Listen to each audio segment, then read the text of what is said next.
We're all going to die, and it's all our fault. How's that for an intro?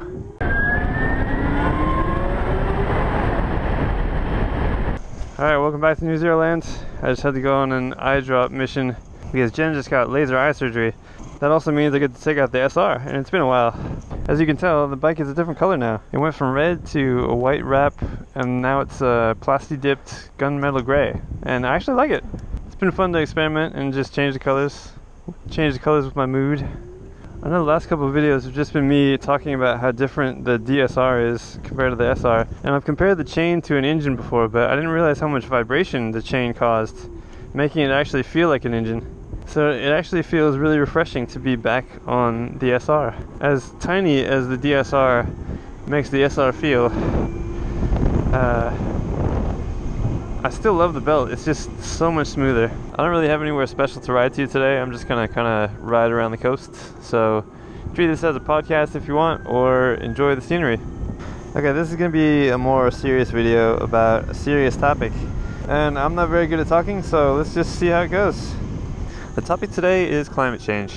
I saw this article with the title, "Climate Despair is Making People Want to Give Up on Life." Initially, I just wrote this off as people overreacting and being ridiculous. But really, when you think about it, we're all going to die and it's all our fault. It really seems like the world is ending. Just yesterday, the EU declared a climate emergency. Right about now, you're probably like, dude, we're here for electric motorcycles. Stop being a dirty tree hugger. But dude, it's all related. And really, I don't talk about the eco-friendly aspects of electric motorcycles on this channel because that's not why I bought mine. I got it because it was different. It was science fiction you could buy.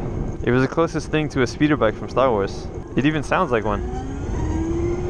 But then the environmental stuff is a big part of it. And the more you ride, the more you become aware of it. One day, you're riding behind this diesel truck. It's the same diesel truck you've been riding behind for years, but this time it's different.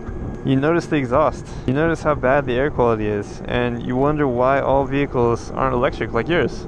You start caring more, whether it's about the air quality in your town or bigger issues like climate change. One thing leads to another. You join the Zero Owners Facebook group and you find other people with the same mindset.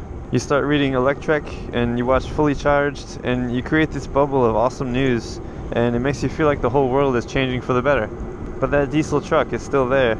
And you find out there's a bubble for those guys too, the rolling coal guys who hate electric vehicles and hate the whole idea of like saving the environment.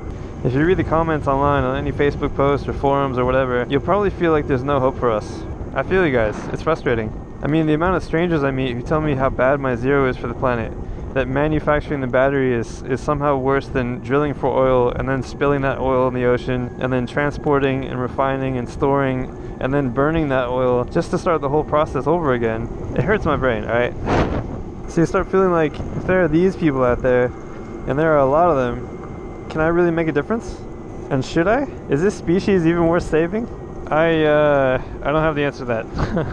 I guess that's the despair part of it.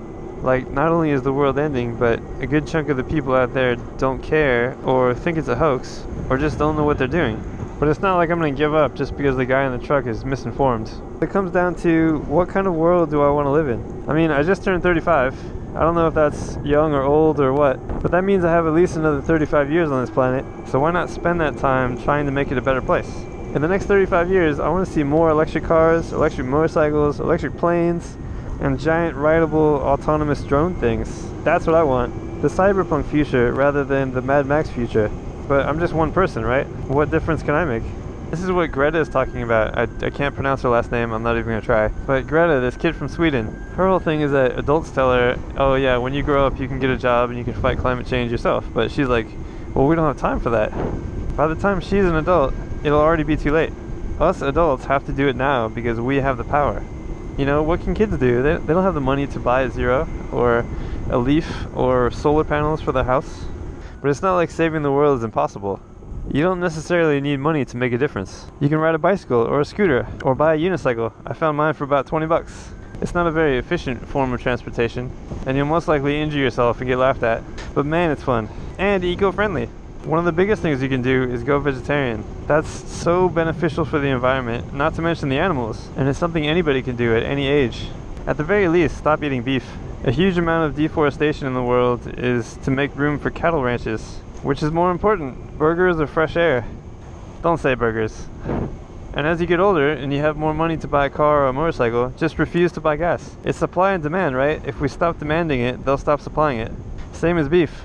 Other stuff too, like if you buy a plastic container, just make sure it's a 1 or a 2 in the little recycle symbol. All of this may seem like little stuff, but it adds up. Just like us. We're little in the grand scheme of things. The world is big and we are small, right?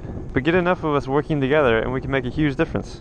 The problem is that everybody needs a reason to save the world. It's like fresh air and clean water aren't enough.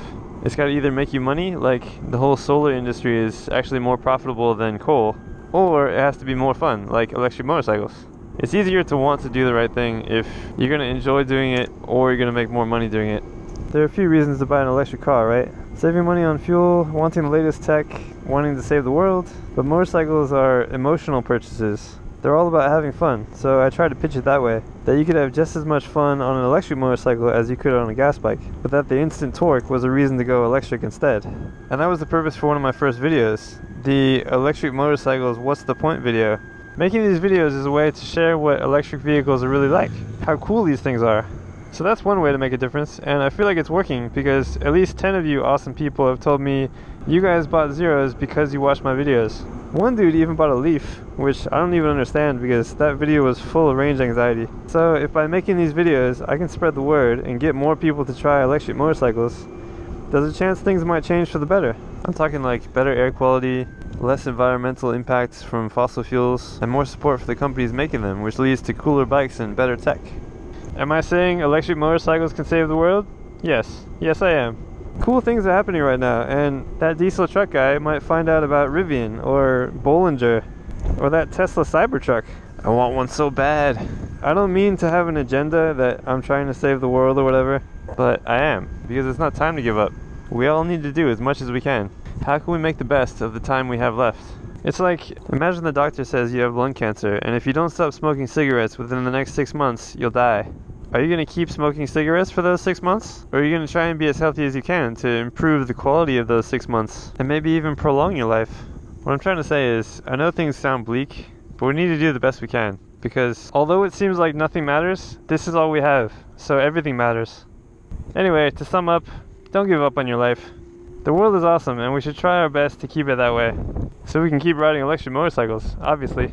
Alright, looks like I've hit the end of the road, but oh man, it'd be so cool to go over there. If only one of my Zeros was a dual sport. I guess I'll have to come back in the next video. So anyway, thanks for watching, and I will see you guys next time.